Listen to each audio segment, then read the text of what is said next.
yéen ñi ñu seetaan fii ci Sénégal Afrique ak yeneen i réew àdduna man Coumba Gawlo maa leen nuyu balaa dara di leen souhaiter une bonne loolu nga xamante ni moom la wax ni seen rab Kunkulëmb la tax na mu yokk moom la ñu dugg ay tama ci bit atu jàmm atu xéewal atu naataange ndax gis ngeen et puis di ngeen déglu son bi di ngeen ko déglu ay jafe-jafe yu mais bëri jàngat bi ci ëpp solo liñ ci war a def taxaw seetlu bi méngoo bi mu méngoo ak musiba bi période bi mu ko jénnee deuxième vague bi explosion des cas ni mu ko defee ci scénario bi commencement bi explosion les gens se bousculent ñi jaar gauche ñi jaar droite. bu ko defee suñu borom dinañu ci dimbali kon maa ngi ñaanal ñépp atum jàmm atum xéewal tey nag dama ñëw waxtaan ak yéen ak naqar bu bari ci benn mbir boo xamante ni nii lu ma soxal la loo xamante ni nii am naa beaucoup de tristesse ak difficulté wax ci waaye ma ne naa ci waxtaan ak yéen rek ndax it boo dee artiste nekk personnalité internationale nationale internationale àddina di la dégg baax na léeg-léeg bu mbir amee di la nar a poussé nga war a def ab diir ab toog boo xamante ni nii da ngay deltu gannaaw tuuti dallu ci sa liggéey nga waxtaan ci ak say sopp nga waxtaan ci ak àddina nga waxtaan ci ak sam réew moo waral nag tey ma ñëw di waxtaan ak yéen di leen xamal daal ak naqar bu bari ne lii di mbirum way moom dinaa ko xaw a teg tuuti ci suuf ba ci kanam li ko waral nag mooy tawat rek ju ndaw joo xamante ni nii mu ngi ci sama baat te waykat moom baatam te gannaaw nag docteur yi saytu nañ ko gis ni dama war a toog ab diir daal bañ a way ndax li nga xamante ni nii moo ko waral tere na maa way ba mënumaa way teg ci it léeg-léeg sax mu tere maa wax kon dama war a ab diir rek toog ci langu way gi ma teg ko fee arrêté pour un moment xam naa nag dina jaaxal ñu bari bu ma ci waxee ndax suñu société Afrique moom dañuy waral ni wopp kenn du ko wax danga war di nëbbatu waaye man li ma gëm mooy suñu borom moom moo jiitu ci lépp mooy nekk ci digg ba te moo mujj ci lépp teg ci it boo amee ay fans am ay sopp am ay partenaire seq ak ñoom ay liggéey say sopp di la xaar di la séenu baax na lu mel nii bu amee ba tax laa empêché nga def sa liggéey bi tax nga mën a saafante ak say fans nga toog wax ak ñoom ñu xam ne ah ñun kat sunu artiste bi buñ ko gisul lii moo ko waral waaye du ne sunu artiste daa yàccaaral wala dafa toog wala dafa des gannaaw déedéet loolu waralu ko benn yoon dafa am raison bu valable boo xamante ni nii rek moo ko waral te loolu it li ko waral mooy ay weer ci gannaaw dama amoon wopp ju ñuy wax occlusion intestinale maanaam samay butit fasu dafay faral di dal nga jékki-jékki say butit jaxasoo wala mu fasu ba tax ñu daal di may yóbbu urgence opéré ma dagg ci sama intestin bi lu toll maanaam samay butit lu tolloog mètre ak lu teg ngir mën maa sauver may sant nag suñu borom bu baax bi ma ci génnee waaye nag ba ma ci génnee yàlla dafa def bi samay docteur diagnostiqué ni gis ni sama baat daal mënatu la wax mi nga am jafe-jafe ñu gis ni raakool ba nga xamante ni nii moom lañ ma defaloon ca opération ba moo indi ay endommagement yoo xamante ni nii moo waral ma xaw a toog ab diir waaye maa ngi sant suñu borom bu baax di dolluwaat di dellu ci suñu borom xam ne lépp moom la bëgg ngeen dalal seen xel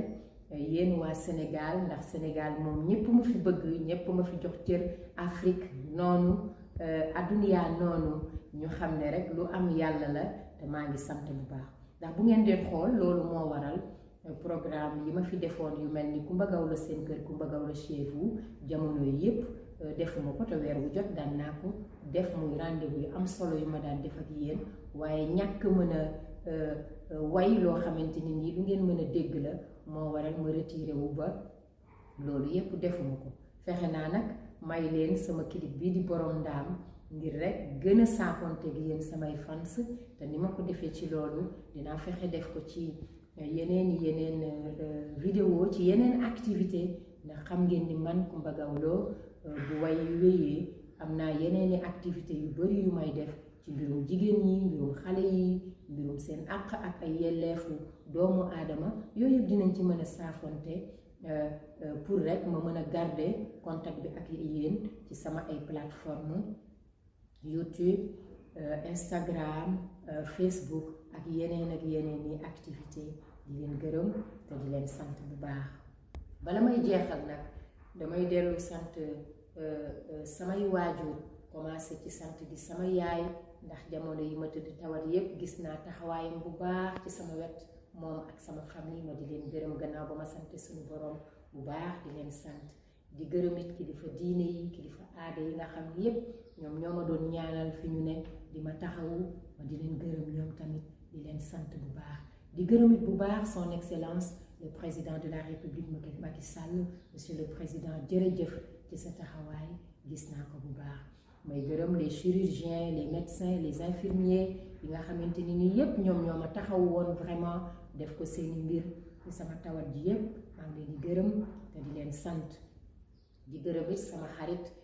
Amadou Kane Diallo ci taxawaayam di gërëm sama sœur Mame Ndak Sy di gërëm honorable député Mously Diakhaté sama mag jooju moom it ci taxawaayam ci sama wet à tout instant ba jamono yi ma nekk. Di gërëm sama staff ci seeni taxawaay ñoom ñépp ma di leen sant di leen gërëm. xam naa ni sax dina jaaxal ñu bari ñu ne waaw kii moom def na fi clip vidéo bi dafa tawat, mais loolu lépp pour wan leen rek ne jom la. xëy na kuñ ko waxoon doo ko gëm ni vidéo booba sax ba ma koy def sama wér-gi-yaram mayuma ko, waaye man li ma xam ci àdduna mooy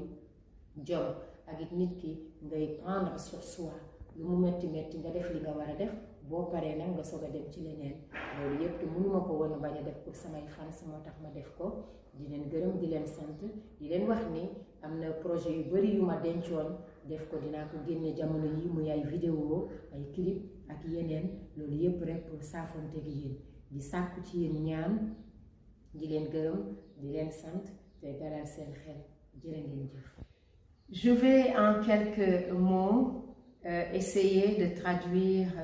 le message que je viens de dire en Wolof en français afin de permettre à nos amis qui ne comprennent pas notre langue de comprendre la teneur de mon message. Mais avant cela,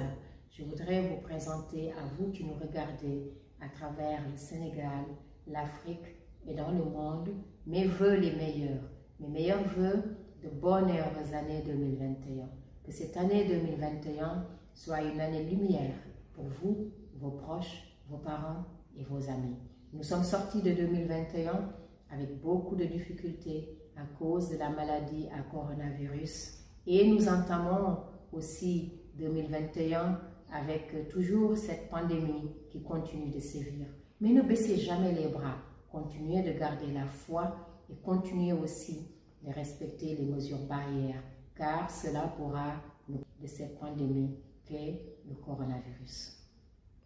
Chers amis, chers fans, vous qui me regardez à travers le Sénégal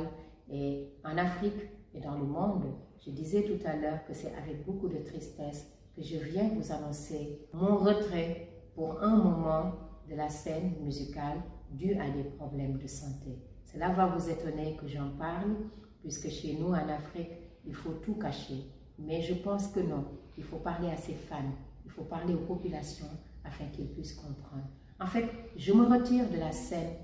musicale pour un moment, puisque je suis en ce moment dans l'impossibilité de chanter, parfois même de parler. Il y a quelques mois de cela, j'ai été opérée d'une occlusion intestinale qui a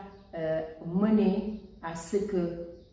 mon intestin soit amputé d'1 mètre à quelque. Et il s'est trouvé qu'à la sortie de cette maladie, je rends d'ailleurs beaucoup grâce à Dieu de m'en être sortie, il s'est trouvé qu'à la sortie de cette intervention, les médecins ont diagnostiqué que le tube qui a été mis dans ma gorge, parce que j'ai été intubée, et ce tube a créé des dommages au niveau de mes cordes vocales, m'empêchant de chanter pour un bon moment,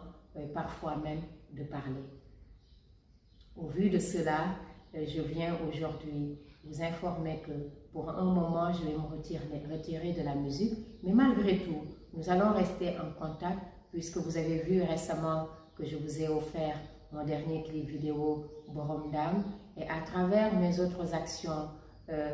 notamment dans le cadre de la lutte contre les violences faites aux femmes, l'éducation des enfants, le respect scrupuleux des droits humains, je pourrai continuer à garder le contact avec vous et à continuer à garder cette flamme et véhiculer des messages forts. Et nous pourrons bien sûr continuer à nous retrouver, à garder le contact à travers mes plateformes telles que Facebook, Instagram, Twitter et ma chaîne YouTube, entre autres.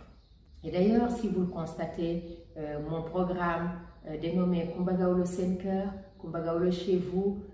ça fait un bon moment que je n'ai pas pu vous le présenter. Ben, sachez que la raison est toute simple, c'est dû à mon état actuel. Et je rends grâce à Dieu, je reste convaincue que très bientôt, nous allons nous retrouver. Je vous demande de continuer à prier pour moi. Je ne saurais terminer, après avoir rendu grâce à Dieu, sans remercier ma famille, à commencer par ma mère, qui n'a ménagé aucun effort pendant toute la période où j'ai été malade et qui a continué à m'accompagner pendant toute cette dure épreuve. Je voudrais aussi remercier les guides religieux, les guides spirituels qui ont beaucoup prié pour moi et qui continuent de prier pour moi. Remercier son Excellence, le président Macky Sall, d'avoir été à mes côtés. Monsieur le Président, merci d'avoir été à mes côtés à chaque instant de cette dure épreuve. Je voudrais aussi remercier ma sœur Mamdaxi, ma grande sœur, l'honorable député Mousti Diakhaté, les médecins, les chirurgiens, les infirmiers qui ont été à mes côtés et qui continuent d'être à mes côtés. Mon ami fidèle de tous les jours, Amadou Kane Diallo, mon grand frère, mon chef d'orchestre Laïdiane, ainsi que tous mes musiciens. Et enfin, mon staff pour le travail fabuleux qu'ils continuent de faire, qu'ils ont eu à faire et qu'ils continuent de faire pendant toute cette période. Merci à vous tous. Je vous remercie. Que Dieu protège le Sénégal. Je vous demande de prier pour moi. Je prie pour vous. Que Dieu protège le Sénégal. À très bientôt dans d'autres aventures, dans d'autres activités avec moi-même, Coumba Gawlo, votre artiste. Merci beaucoup.